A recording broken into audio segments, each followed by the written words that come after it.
Hello everyone and welcome to our channel. In front of me I have AMAZFIT T-Rex Ultra 2 and I'm going to show you how to change the straps on this watch. So let's get started.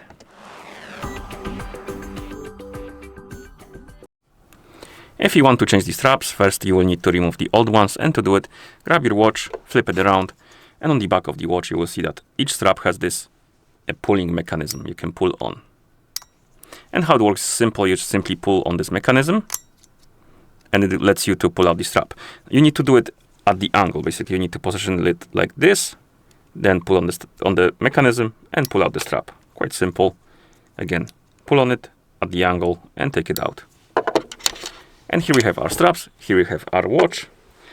And let's say you have the new straps and you want to put them on. It's also quite simple.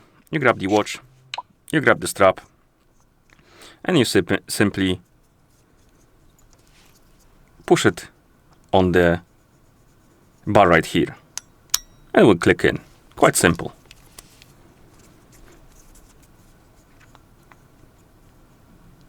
Like this. And now these straps are attached.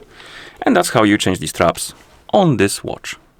Thank you for watching. If you found this video helpful, please consider subscribing to our channel and leaving a like on the video.